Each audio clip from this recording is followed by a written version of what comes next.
Welcome to Story Tales. Please like this video and subscribe to Story Tales. I hope you enjoy the story. Let's begin. Marissa pulled into her parents' driveway and cut the engine. The white vinyl siding house looked the same as always, perfectly maintained, flower beds trim, every blade of grass the exact same height. Her father made sure of that. "Do we have to go in?" Avery asked from the back seat, clutching her art portfolio.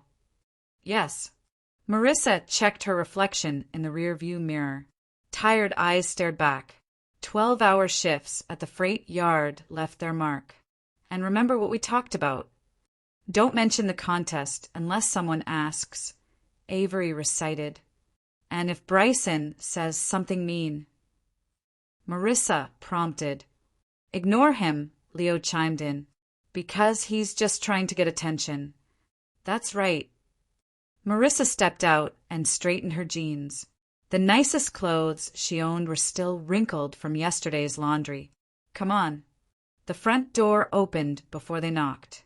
Colleen stood there in her Sunday best, a pale blue dress that probably cost more than Marissa made in a week. "There you are." Colleen's voice carried that sing-song tone she used when neighbors might be listening. "Right on time." She hugged each of them, but Marissa felt the stiffness in her mother's embrace, the quick pat on the back that said, "Hurry up, get this over with." "Smells good in here," Marissa said. "Pot roast. Your father's favorite." Colleen led them through the living room. Every surface gleamed. Not a cushion out of place. Candace and Russell are already here with Bryson. The dining room buzzed with conversation. Martin sat at the head of the table, gray hair perfectly combed, wearing the same button-down shirt he wore every Sunday. Candace perched next to him, blonde hair curled just so, red lipstick bright against her teeth. Russell lounged beside her, scrolling through his phone, and there was Bryson, 12 years old and already cocky as hell. He looked up when they entered, smirked, then went back to his handheld game. "Look who finally made it," Candace said. Her smile never reached her eyes. "Traffic was bad," Marissa lied. She'd sat in the parking lot of a gas station for 10 minutes, gathering courage. "Avery, Leo." Colleen's voice brightened. "Come give your grandmother a proper hug." The kids obliged. Avery managed a small smile. Leo bounced on his toes, always eager to please. "Bryson, put that thing away," Martin commanded. "We're eating." "In a minute, Grandpa. I'm about to beat this level." Martin chuckled. "Look at him. Determined little guy. That's what winners do, they finish what they start." Marissa bit her tongue. If Leo had been playing a game at the table, Martin would have snatched it away. They took their seats. Marissa noticed immediately Bryson sat in the chair she'd occupied as a child, the one closest to Martin. Avery and Leo were placed at the far end, almost out of conversation range. "So," Martin began, carving the roast with theatrical precision, "Bryson here brought home quite the trophy this week." "Dad, you don't have to." Candace started, but her protest sounded rehearsed. "Nonsense. The boy deserves recognition." Martin gestured with his carving knife. MVP of his baseball league, 12 years old and already showing real leadership. "That's great," Marissa said. She meant it mostly. "Congratulations, Bryson." Bryson shrugged. "It wasn't that hard. Most of the other kids suck anyway." Russell laughed. "That's my boy. Never settle for mediocrity." Avery shifted in her seat. Her portfolio bag sat at her feet, forgotten. "Tell them about the college scouts," Candace prompted. "There were college scouts." Colleen clasped her hands together. "Oh, my goodness." "Well, they weren't exactly scouts," Russell clarified. "But there were some high school coaches watching. They said Bryson has real potential." Martin beamed. "Of course he does. Look at that build. Those reflexes. Natural athlete." The conversation continued. statistics and predictions and plans for Bryson's future. Marissa watched her son push peas around his plate. Leo loved baseball, played in the local rec league. He wasn't as naturally gifted as Bryson, but he tried harder than any kid she'd ever seen. Leo's having a good season too, Marissa said during a brief lull. Martin didn't look up from his plate. He made it to second base 3 times last game. That's nice, dear, Colleen said, already turning back to Bryson.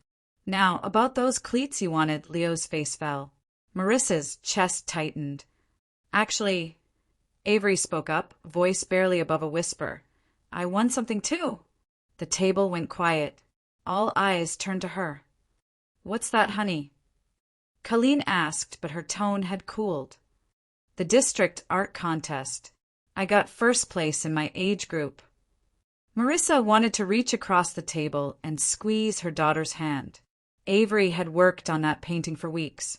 Stayed up late, got up early, poured her heart into every brushstroke. Art contest, Martin repeated. He made it sound like she'd said finger painting. It's a big deal, Marissa said. 300 kids entered. She beat high schoolers. Well, Candace's smile was razor sharp. How creative. What did you paint? Russell asked, not looking up from his phone. A landscape, with mountains and a lake and… That's nice, Martin interrupted. Bryson, pass the rolls. The conversation moved on. Avery's face flushed red. She stared at her lap for the rest of the meal.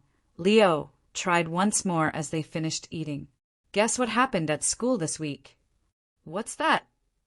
Colleen asked, but she was already standing collecting plates. My teacher said I have the best handwriting in the whole class. And yesterday at recess, I helped Tommy Martinez when he fell off the monkey bars. His knee was bleeding and… Not now, Leo, Martin said. Your grandmother's trying to clear the table. But I just wanted to tell. I said not now. Leo's mouth snapped shut. His eyes went wide and glassy. Bryson snickered. Crybaby. Bryson, Candace scolded, but she was fighting back a smile that Marissa's fork clattered against her plate. Every head turned toward her. Sorry, she said. Slipped. But inside she was anything but sorry. Inside she was calculating, watching, taking notes. The drive home was silent until Leo finally spoke. Why don't they like us, Mom? Marissa gripped the steering wheel tighter. What do you mean? Grandpa never wants to hear about my stuff, and Grandma only pretends to listen. They love you, Marissa said, but the words tasted like ash. No, they don't. Avery's voice was flat. They love Bryson. We're just there. Marissa pulled into their apartment complex and parked. A 3-story brick building with paint peeling around the windows. Not much to look at, but it was theirs. Listen to me, she said, turning to face them. What other people think doesn't define your worth. You're both amazing kids, smart and kind and talented. Then why do they act like we're invisible? Leo asked. Marissa didn't have an answer. Not one that would make sense to a 10-year-old. How could she explain that some people needed others to be small so they could feel big? That her parents had been playing favorites so long they didn't even realize they were doing it anymore. Sometimes adults are stupid, she said finally. Even grandparents. That got a small smile from Leo. Avery remained silent. Inside their apartment, Marissa helped them with homework while she sorted through bills. Electric, water, car payment. Always more month than money. She'd picked up extra shifts at the dispatch office, but it barely covered the basics. Mom. Avery appeared in the kitchen doorway. Can I ask you something? Always. Were you like me when you were little? Did Grandpa ignore you too? Marissa set down her pen.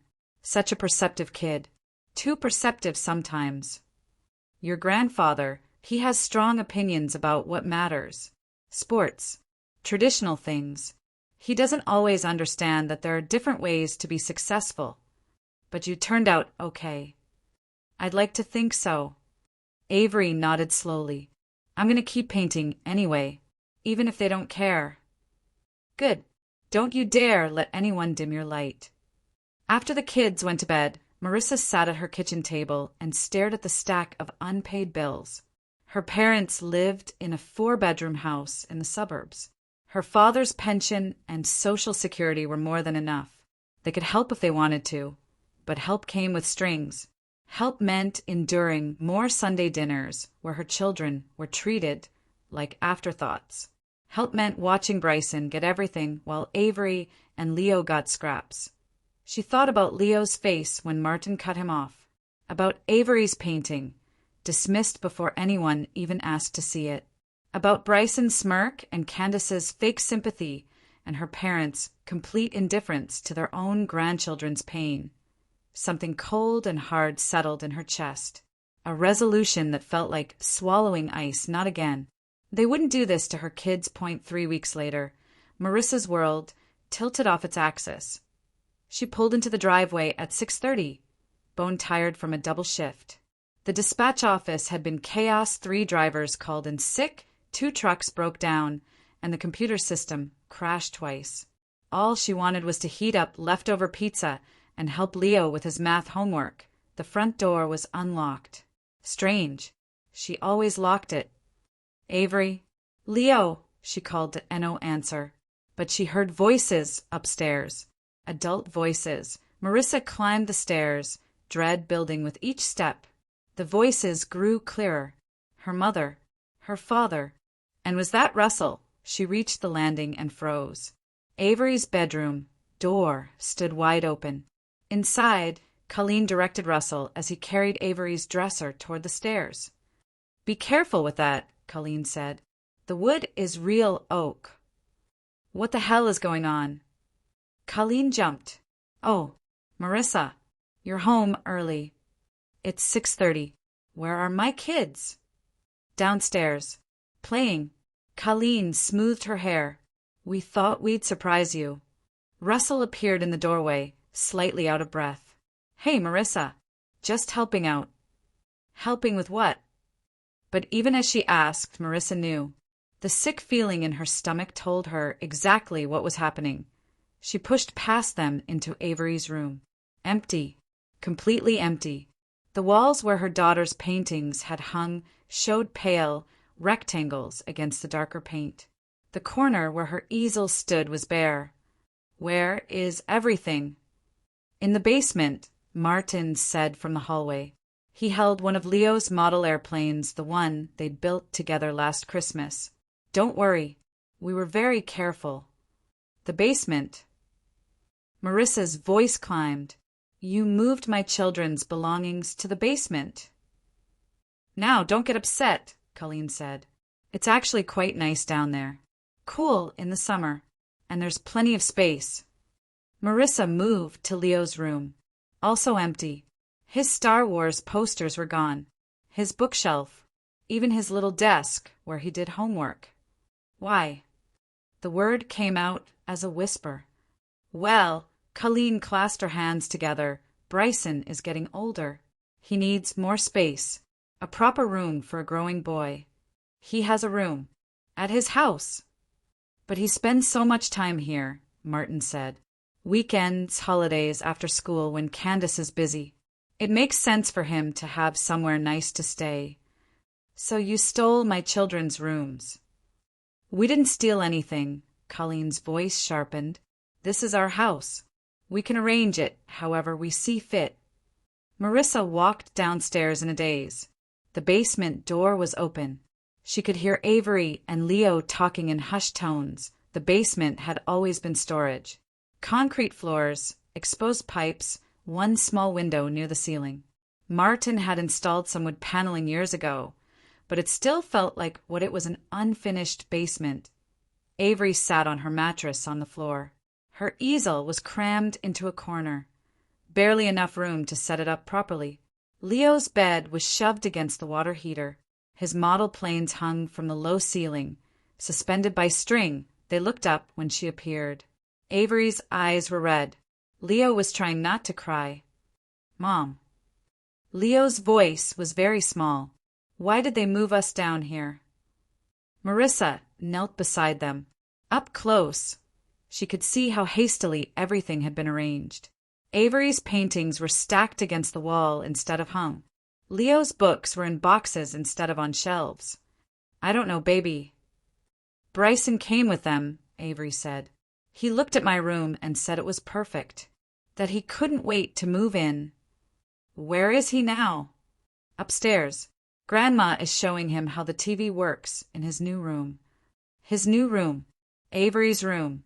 The room with the big windows and the built-in desk and the closet that Avery had organized with such pride. Marissa stood. Her hands were shaking.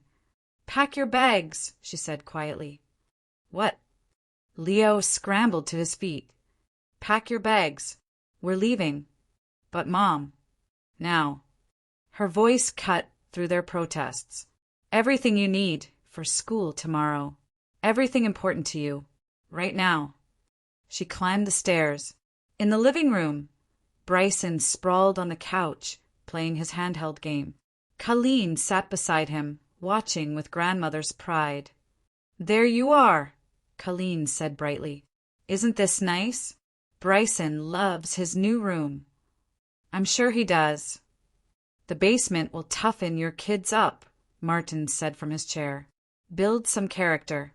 They've been too soft, too sheltered. This will be good for them.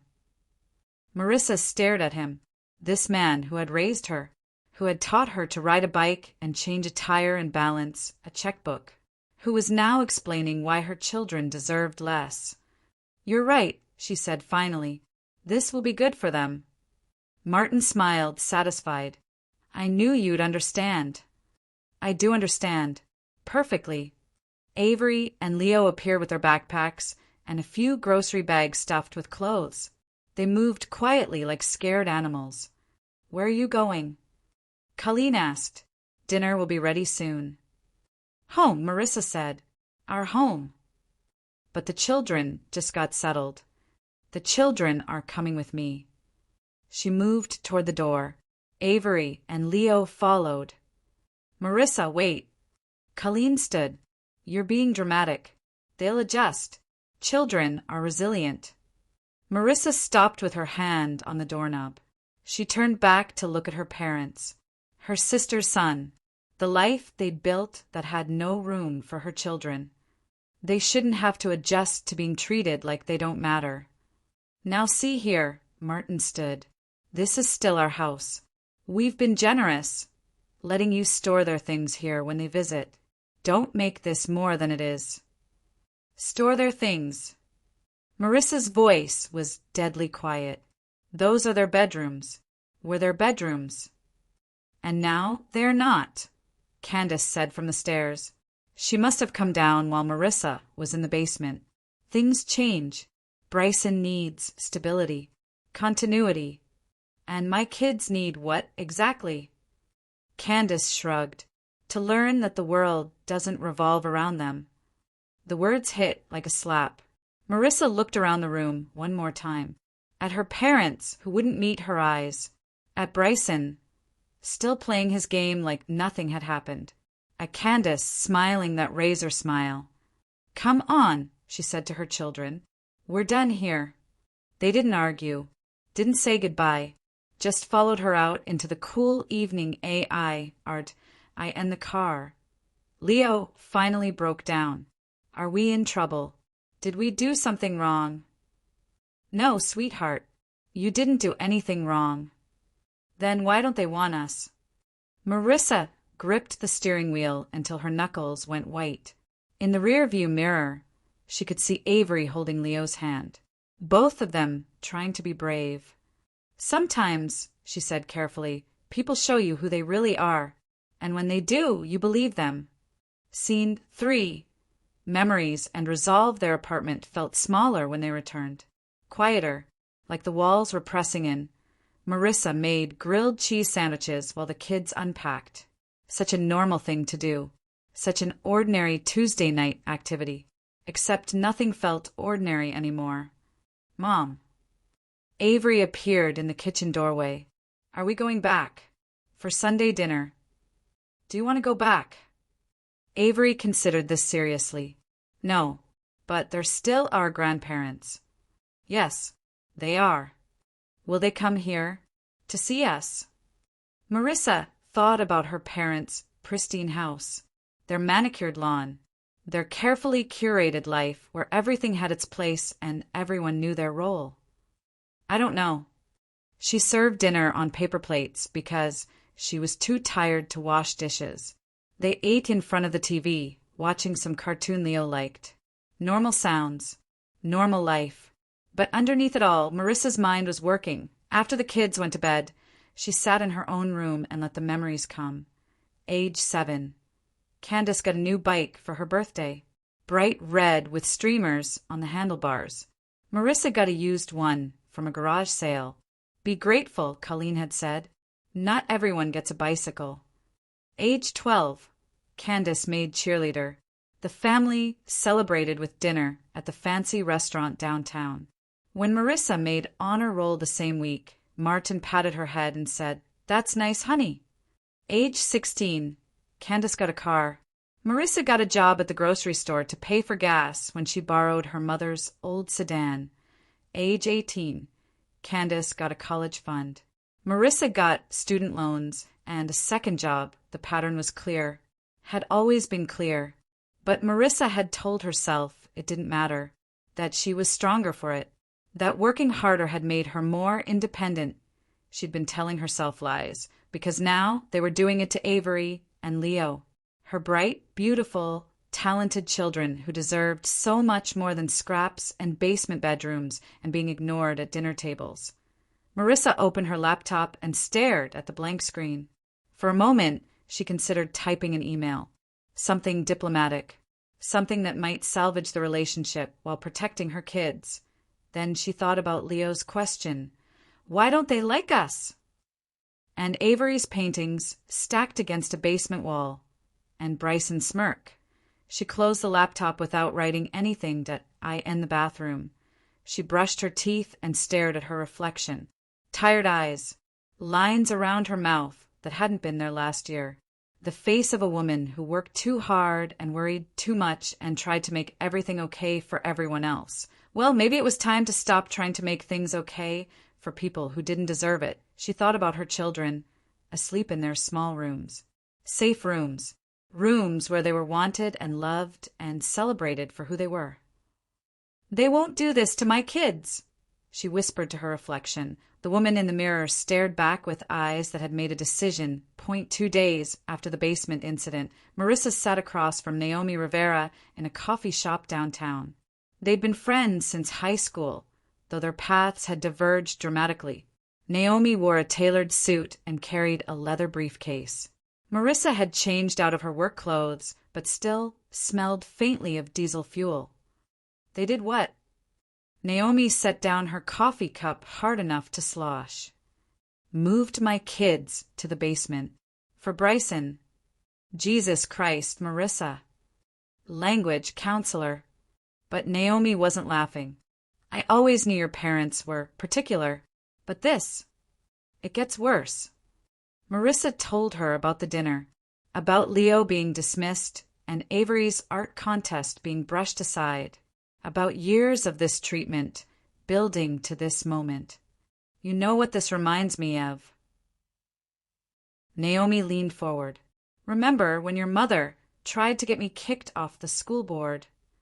That was 10 years ago, because I questioned the budget allocation for sports versus arts programs. She couldn't stand that I wouldn't back down. Marissa remembered. Her mother had waged a quiet campaign, spreading rumors about Naomi's radical agenda and disrespect for tradition. It hadn't worked. Naomi was too smart and too well-connected, but the attempt had been vicious. She hates being challenged, Naomi continued. Hates being told she's wrong, and your father enables it. I'm not trying to get revenge. Aren't you? Naomi's voice was sharp, because you should be. What they did to your kids was cruel. Calculated. They wanted to hurt you through them. So what do I do? Fight back. You're not a kid anymore, Marissa. You don't have to take this. With what resources? I barely keep my head above water as it is. Naomi was quiet for a moment. Have you talked to Darius? Marissa nearly choked on her coffee. Darius? My brother Darius. When's the last time you spoke to him? Christmas. Maybe. A text message. You know he's doing well, right? The construction company. Marissa shrugged. She'd heard bits and pieces. Darius had started small handyman jobs, small repairs. But he'd grown the business into something bigger. Dad said he was wasting his potential. Your dad said a lot of things. Most of them were wrong. Darius doesn't want anything to do with the family. Can you blame him? Naomi pulled out her phone. I'm giving you his number. Call him. Naomi, your parents burned that bridge years ago, but they didn't burn yours. She slid a piece of paper across the table. He might surprise you. That evening, Marissa stared at the phone number for an hour before dialing. Darius Keaton Construction. His voice was deeper than she remembered, more confident. Darius? It's Marissa.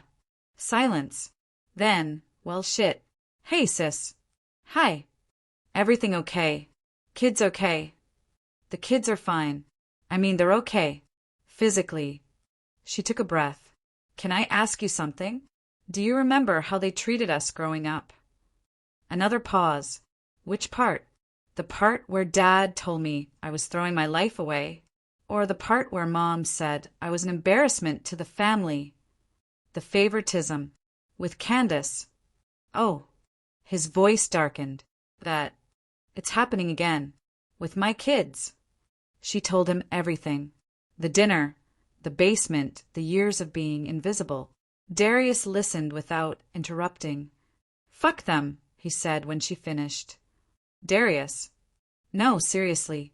Fuck them. Each word was precise. They did the same thing to us. Made us feel like we weren't enough. Like we had to earn their love while Candace got it for free. I thought maybe I was being sensitive. You weren't. Trust me. His voice softened slightly. How are you holding up? I'm angry. Really angry. And I don't know what to do with it. Good. Use it. How? Meet me for coffee tomorrow. I'll tell you. The next day, Marissa barely recognized her brother. The scrawny kid who'd left home at 18 had filled out. He wore jeans and a polo shirt with his company logo. His handshake was firm, confident. You look good, she said. You look tired. Gee, thanks. He grinned. Sorry, but you do. When's the last time you took a vacation? What's a vacation? They ordered coffee and found a corner table. Darius studied her face with eyes that were older than his 35 years. You want to know what Dad said when I started the business? Do I? He said I was playing with toys, that real men work for other people, that I'd never amount to anything without a college degree. That sounds like him. Last year, I made more money than he did in his last 3 years of working combined. Marissa blinked. Seriously. Seriously. Turns out there's money in fixing what other people break. And I'm good at it. I always thought you were smart. Smarter than me, actually. Different kind of smart. Dad never understood that. He leaned forward. But here's what I learned. People like our parents, they need you to stay small. It makes them feel bigger. So what do I do? Stop staying small. His eyes were hard. Stop protecting them. Stop making excuses for them. Stop pretending their love is worth having. They're still our parents. Biologically, sure. But parents are supposed to protect their children. Support them. Love them unconditionally. He shook his head. What they did to your kids. That's not love. That's control. Marissa thought about Avery's face when her art was dismissed. About Leo's confusion when he was silenced. I want them to pay for it, she said quietly. Then make them pay. How? Darius smiled. It wasn't a nice smile. Leave that to me. I might have some ideas. 3 weeks later, Marissa stood in her parents' backyard watching Bryson blow out candles on a cake shaped like a baseball diamond. 13 years old now, almost as tall as his mother. She hadn't wanted to come. But Leo had asked he'd gotten Bryson a gift with his allowance money, a small token of generosity that broke Marissa's heart. And Avery had insisted they needed to show they weren't hiding. Make a wish, sweetheart, Colleen cooed. Bryson closed his eyes dramatically, then blew out the candles in one breath. Everyone clapped. What did you wish for? Candace asked. Can't tell you. It won't come true. Smart boy, Martin said, always thinking ahead. They moved to the gift table. Bryson tore through packages with the efficiency of someone accustomed to abundance. New cleats, a batting helmet, a gift card to the sporting goods store. Leo stepped forward shyly, holding his small wrapped present. This is from me and Avery. Bryson took it without looking at him. Inside was a baseball card, an old one Leo had found at card shop. Mickey Mantle, 1956. It had cost him 3 weeks of allowance.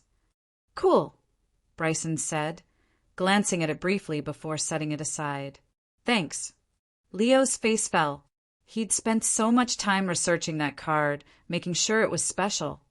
Actually, Martin said, picking up the card, this is quite valuable. Good eye, Leo. For a moment, Leo brightened. Then Martin handed the card to Bryson. You'll need to take good care of this. Sure, Grandpa. But Marissa watched Bryson slip the card into his back pocket carelessly.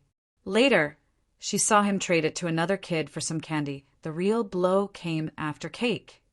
Before everyone leaves, Martin announced, standing at the head of the picnic table, Colleen and I have an announcement. He reached into his jacket and pulled out an envelope. We've started a college savings account. For Bryson. Candace gasped dramatically. Dad, you didn't have to. Nonsense. The boy's got potential. Real potential. And college is expensive these days.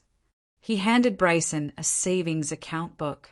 There's already $5,000 in there, and we'll add to it every year. Bryson looked at the book with mild interest. $5,000 was just a number to him. He'd never worried about money, but Avery understood. Marissa saw it in her daughter's face, the quick calculation, the realization of what this meant. College for Bryson was a given, a gift freely offered. College for her would be a struggle, a mountain to climb alone. Leo didn't understand yet, but he sensed the weight of the moment, the way the adults all nodded approvingly, the way Bryson was being lifted up while he remained invisible. That's so generous, Russell said. Really, this will make such a difference. We want to give him every advantage, Colleen said. Education is so important. Marissa wanted to scream. Both her children were smart. Avery was already talking about art school. Leo devoured books about science and space. But their education would come through scholarships and loans and scraping together every penny, while Bryson got a free ride. Congratulations, she managed. We thought about setting up something for all the grandchildren, Martin said. But Bryson's the one with real college potential. No point throwing money at lost causes. The words hit like ice water. Avery flinched. Leo looked confused. Lost causes. Marissa's voice was very quiet. You know what I mean, Martin said. Bryson's got the grades, the athletics, the drive. He's going places. And my children aren't. Well, Colleen's voice was careful. They're sweet kids, but let's be realistic about their prospects. Marissa looked around the table, at Russell nodding along, at Candace trying to hide her smile, at her parents, so certain of their wisdom, at Bryson, already bored with the conversation, and at her children. Avery's hands were clenched in her lap. Leo was staring at his shoes. I see, Marissa said. Don't take it personally, Candace said. Not every child is destined for greatness. You're right, Marissa agreed. Not every child is. She stood up. Kids, get your things. We're leaving. But we haven't had ice cream yet, Colleen protested. I'm sure Bryson will enjoy it. They walked to the car in silence. Marissa's hands were steady as she started the engine, but inside she was shaking with rage. Mom. Avery's voice was small. Are we really lost causes? No, baby. You're not. Then why did Grandpa say that? Marissa pulled out of the driveway and drove toward home. How do you explain cruelty to children? How do you make them understand that sometimes the people who should love you most are the ones who hurt you deepest? Sometimes, she said finally, people show you exactly who they are, and when they do, you believe them. In the rearview mirror, she saw Avery wipe her eyes quickly, trying to hide her tears that night after the kids were asleep.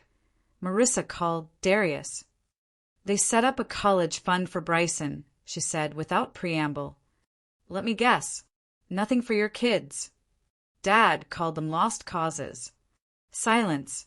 Then, I'm going to kill him. Get in line. Marissa. His voice was serious now. Are you ready to stop playing nice? I was ready 3 weeks ago. Good, because I have an idea. But it's not pretty. Neither am I. Not anymore. The phone call came at work. Marissa was coordinating a 3-truck delivery when her supervisor tapped her shoulder. Personal call, he said. Says it's urgent. Marissa took the phone with irritation. She was swamped. 3 drivers were late, and the last thing she needed was, Is this Marissa Keaton? The voice was older, female, unfamiliar. Yes. Who is this? This is Betty Hammond. I work with your mother at the church auxiliary. Marissa's stomach dropped. Is my mother okay? Oh, she's fine. I thought you should know what she's been saying. Saying about what? About you. And your children. The warehouse noise faded to background hum. What did she say? Well, Betty's voice was uncomfortable. She's been telling people that you can't manage your life, that your children are difficult, that it's a good thing Candace gave them a grandson they can be proud of. Each word was a small knife. She said that. There's more. She's been saying that you're ungrateful, that they've tried to help but you're too proud to accept it, that your children lack discipline and respect. Marissa gripped the phone tighter. Why are you telling me this? Because I know you. I remember when you were little. You were always a good girl, hard-working, and I've seen your children at church. They're polite and well-behaved. Betty paused. What your mother is saying, it's not right. What exactly did she say about my children? That they're headed for trouble. That Leo is too soft and Avery is too artistic. She used that word like it was something shameful. She said, thank goodness Bryson would carry on the family name properly. The phone trembled in Marissa's hand. Her mother was destroying her reputation, her children's reputations, spreading poison through their small community, making sure everyone knew exactly where the family loyalty lay. Betty, thank you for calling. I'm sorry to be the bearer of bad news, but I thought you should know. Marissa hung up and stared at the wall. Around her, the warehouse continued its organized chaos. Trucks backing up, forklifts moving pallets, drivers checking manifests. Normal work. Normal people doing normal jobs. She felt utterly alone at lunch. She sat in her car and called Naomi. They're spreading rumors about us, she said without preamble. What kind of rumors? Marissa repeated Betty's words. With each sentence, Naomi's breathing grew sharper. That bitch, Naomi said finally. She's destroying us, making sure everyone knows we're the problem. Classic manipulation. Make the victim look like the aggressor. What do I do? You fight back, with everything you've got. How? I can't compete with their reputation. Their standing in the community. You don't have to. Naomi's voice was cold. You just have to make them face consequences. That evening, Marissa sat her children down at the kitchen table. They sensed something was different. Avery perched on the edge of her chair like she might need to run. Leo fidgeted with his napkin. I need to tell you something, Marissa began, about your grandparents. Are we in trouble? Leo asked. No, but they are. She told them about the rumors, about the things their grandmother was saying around town. She kept it simple, age-appropriate, but she didn't lie. She said we were headed for trouble. Avery's voice was flat. She said that, but we're not. We get good grades.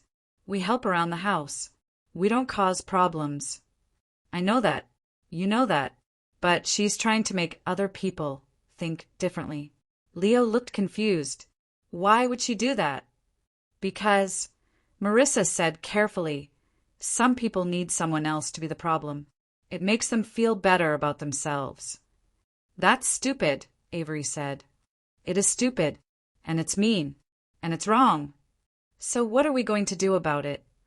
Avery's eyes were sharp, too sharp for 13. Marissa looked at her children, her brilliant, kind, resilient children who deserved better than this, who deserved grandparents who celebrated their accomplishments instead of spreading lies about their character.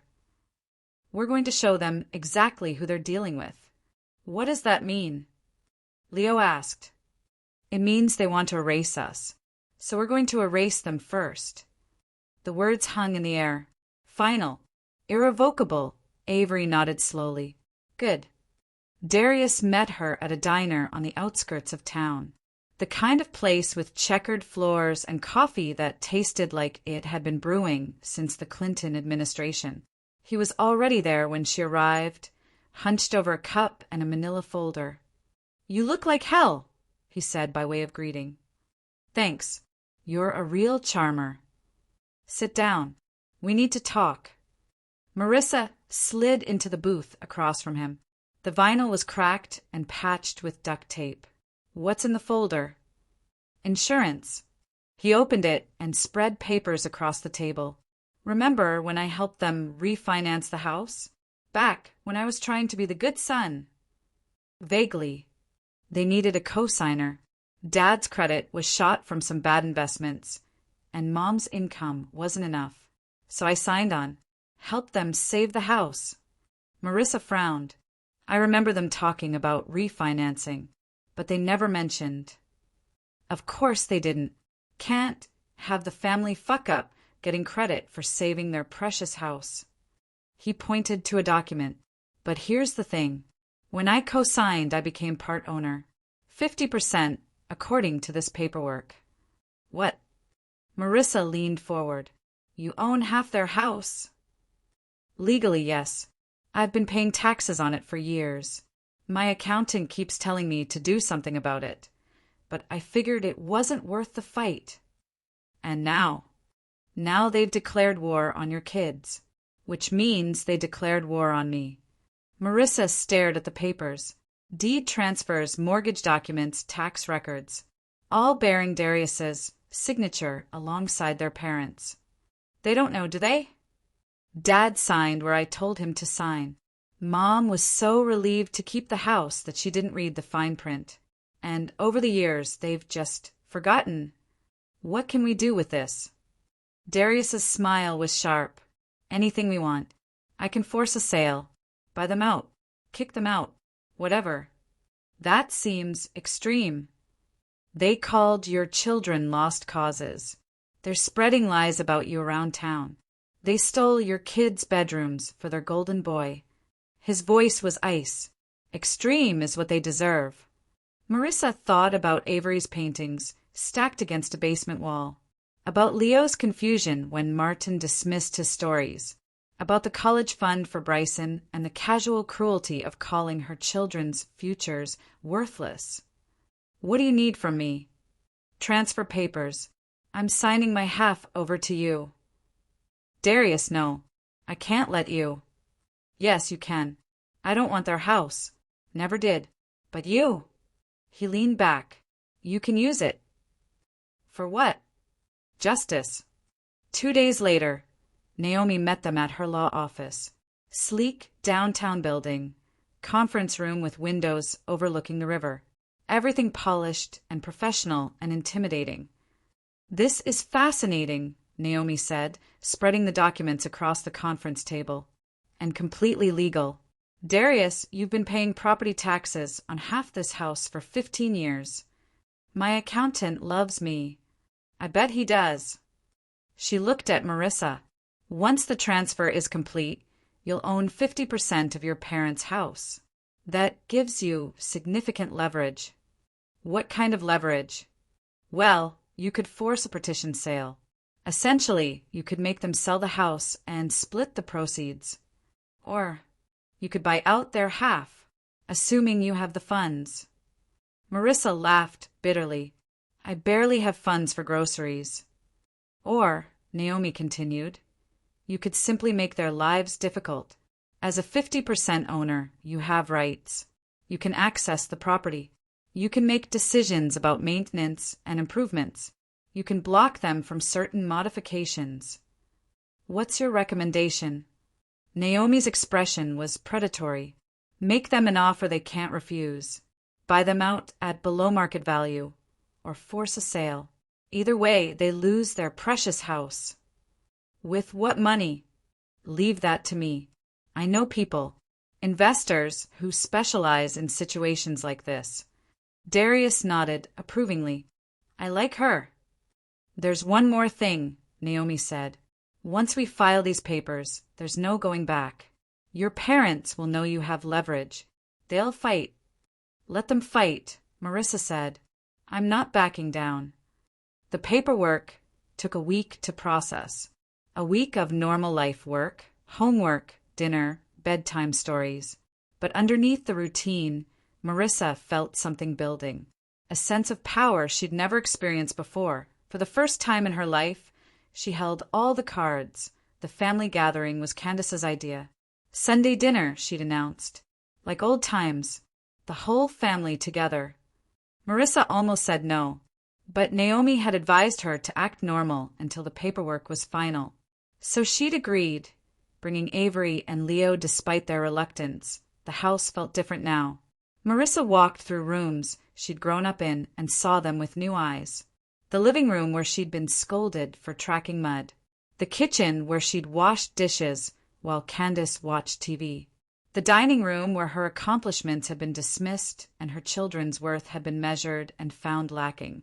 Soon, none of it would matter. There she is. Colleen's voice was artificially bright. Right on time. The usual suspects were assembled. Martin in his chair, reading the sports section. Candace on the couch, showing off her new manicure. Russell scrolling through his phone. Bryson sprawled on the floor, playing his handheld game. And in the corner, Avery's old corner, set a new trophy case. Bryson's achievements displayed like museum pieces. Impressive, isn't it? Martin gestured toward the case. 3 more trophies just this month. And look at this. He held up a certificate. Outstanding student athlete. Youngest recipient in the school's history. Congratulations, Marissa said flatly. The high school coach called personally, Candace added. Said Bryson has Division I potential. He's only 13, Avery muttered. Exactly. Martin beamed. Getting attention this early? That's special. That's the mark of real talent. Leo shifted uncomfortably.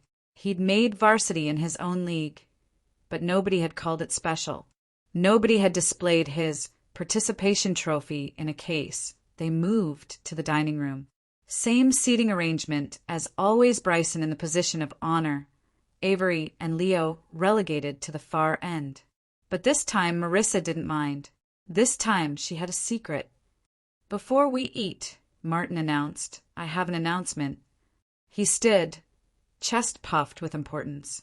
Colleen and I have been thinking about the future, about legacy, about what we want to leave behind. Candace leaned forward eagerly. We've decided to update our will, to make sure our assets go where they'll do the most good. Dad, you don't need to. Candace started, but her eyes were bright with anticipation. Nonsense. Planning is important. He gestured grandly. When we're gone, everything will go to Bryson. The house, the investments, everything. We want to make sure he has every advantage. Silence fell over the table. Marissa felt Avery go rigid beside her. Everything. Marissa asked quietly. Well, there might be small amounts for others, but the bulk of the estate, the important parts, will go to Bryson. He's our future. What about Avery and Leo? Martin waved dismissively. They'll be fine. Young people are resilient. They'll make their own way. Like I did. Exactly. Look how strong it made you. Marissa looked around the table. At her sister, smiling smugly. At her nephew, barely paying attention to his inheritance being laid out. At her parents, so satisfied with their decision. Her children, trying not to cry. That's very generous of you, she said finally. We want to be fair, Colleen said. We want to reward merit. Merit. Marissa tasted the word. I see. She reached into her purse and pulled out the manila envelope Naomi had given her. Set it on the table next to her plate. What's that? Martin asked. Paperwork. Marissa opened the envelope with deliberate care. You know how much I love paperwork. She spread the documents across the table. Deed transfers, property records, legal notifications. What is this? Colleen's voice was sharp. It's fascinating, actually. Did you know that when someone co-signs a mortgage, they sometimes become part owner of the property? Martin frowned. What are you talking about? Darius, when he helped you refinance 15 years ago. Turns out he didn't just co-sign. He became co-owner. The color drained from Martin's face. That's not we would have known, would you? You signed where you were told to sign. You were so worried about losing the house that you didn't read the fine print. This is ridiculous, Candace snapped. Darius doesn't own part of this house. Actually, he owned 50%. Until yesterday. Marissa slid a document across the table. Transfer of ownership. Darius signed his half over to me. The room exploded into noise. Candace shrieking. Russell demanding to see the papers. Martin sputtering about lawyers and mistakes and impossible situations, but Colleen said nothing. She sat very still, staring at the documents with the expression of someone who understood exactly what had just happened. This can't be legal, Candace said, grabbing the papers. It's completely legal, Marissa said calmly. Naomi verified everything. I now own 50% of this house. Naomi Rivera. Martin's voice was strangled. That woman has been trying to destroy this family for years. No, Dad. You destroyed this family. You just didn't realize it yet. Bryson looked up from his game, finally sensing the tension. What's going on? Nothing, sweetheart, Candace said quickly. Just grown-up business. Not nothing, Marissa corrected. This is about inheritance, about legacy, about who matters and who doesn't. She stood, gathering the papers. You wanted to leave everything to Bryson? That's your choice, but you can't leave what you don't own. What do you want? Colleen's voice was very quiet. What I've always wanted. Respect for my children. Recognition of their worth. An end to the favoritism that's poisoned this family for decades. And if we don't give you that... Marissa smiled. It wasn't a nice smile. Then I exercise my rights as co-owner. I force a sale. We split the proceeds 50-50.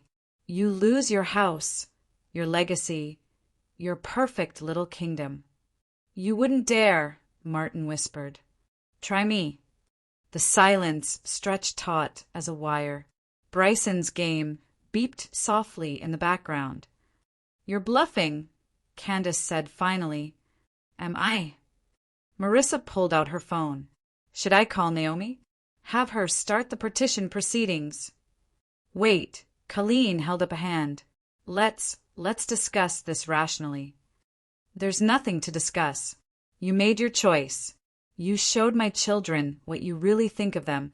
Now you get to live with the consequences." She moved toward the door. Avery and Leo followed, understanding without being told that this was their exit cue. "Marissa, wait." Martin stood. "We can work this out. Family works things out. Family protects each other. Family celebrates each other's successes.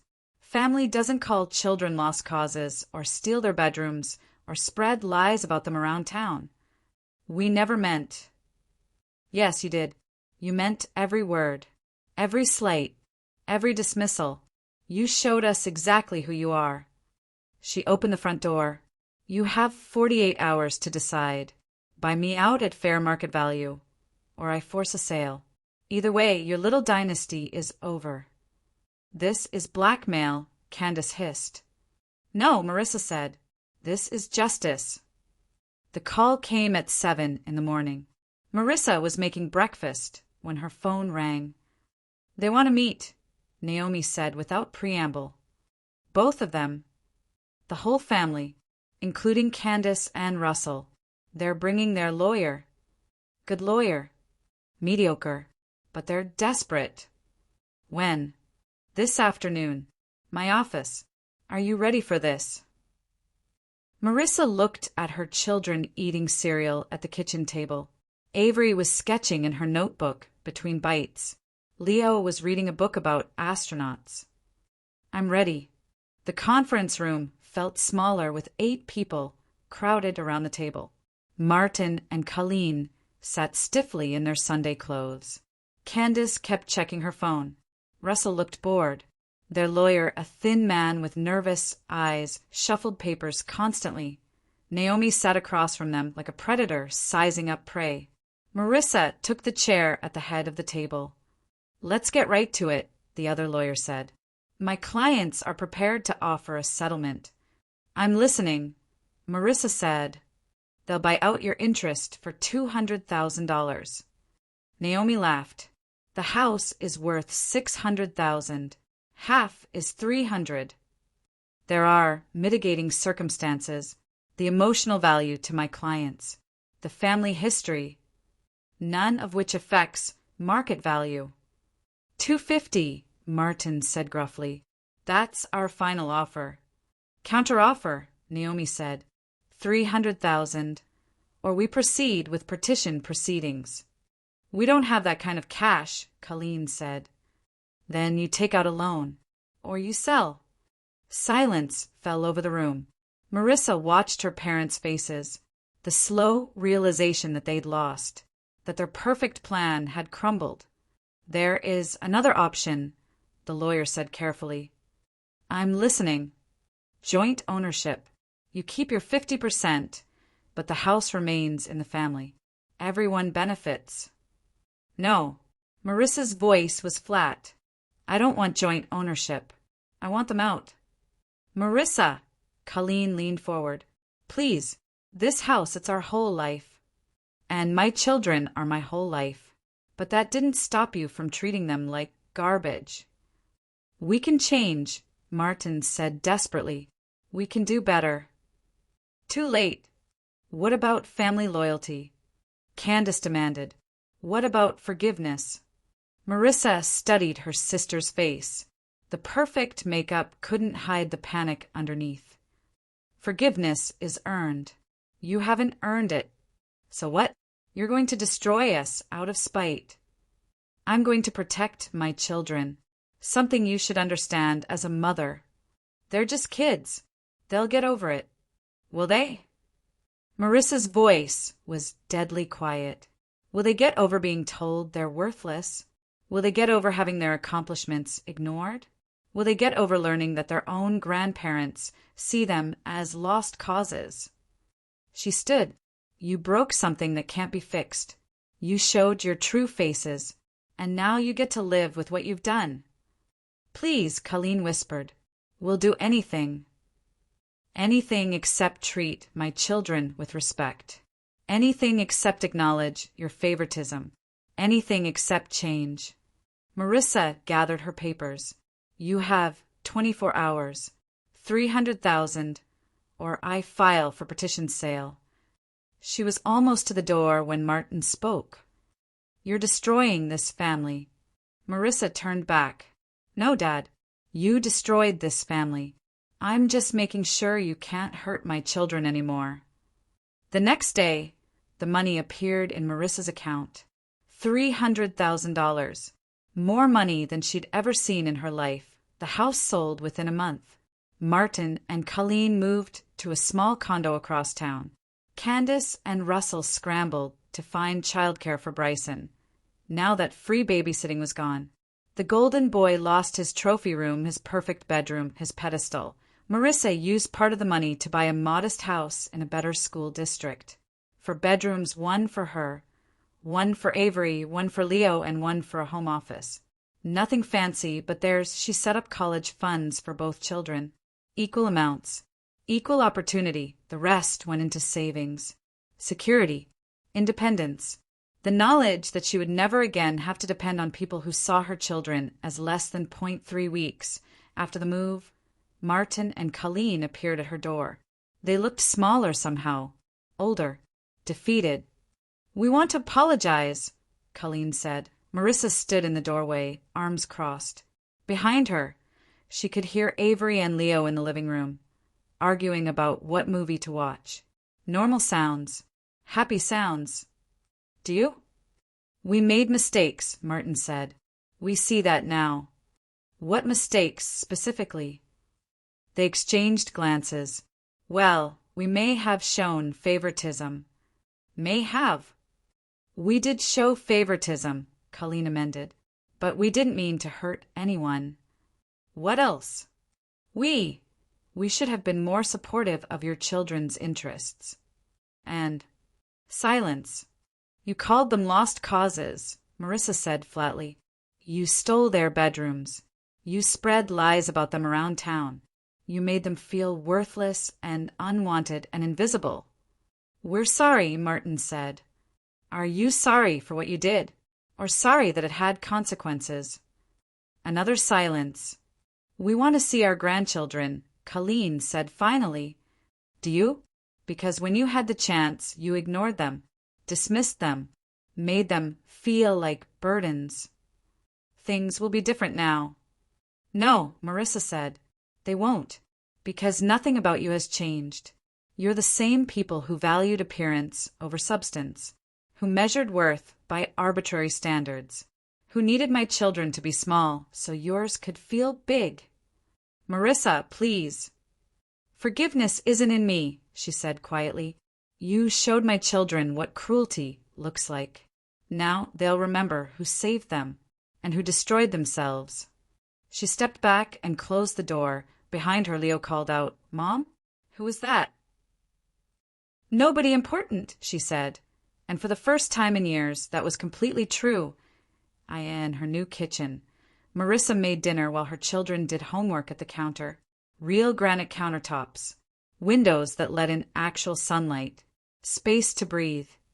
Mom. Avery looked up from her math. We really won, didn't we? Marissa considered the question. One seemed like the wrong word. Winning implied a game, and this had never been a game. This had been survival. No, she said finally. We survived them. That's better.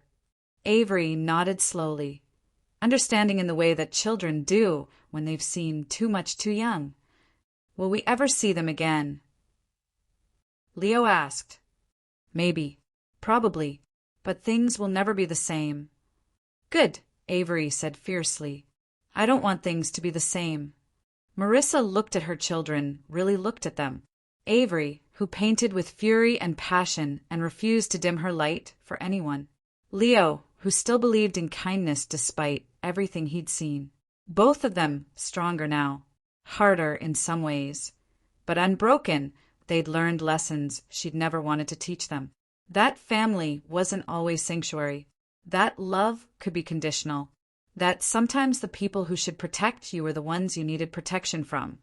But they'd also learned that they could survive anything, that they had value independent of anyone else's recognition, that they were worth fighting for. The phone rang.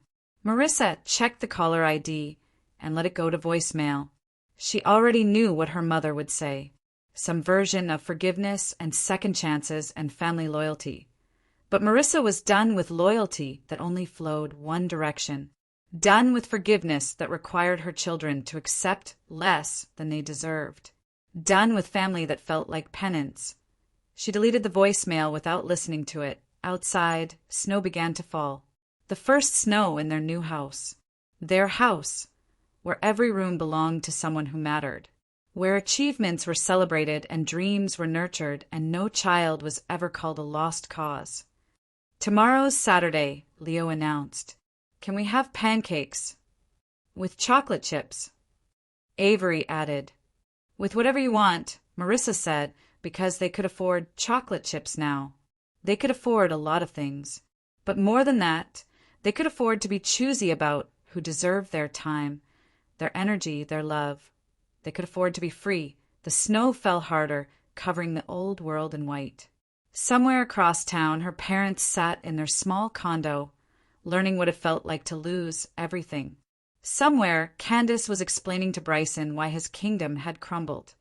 But here, in this warm kitchen with granite countertops and children's laughter, Marissa felt something she hadn't experienced in years. Peace. The war was over. And for once, the right side had won.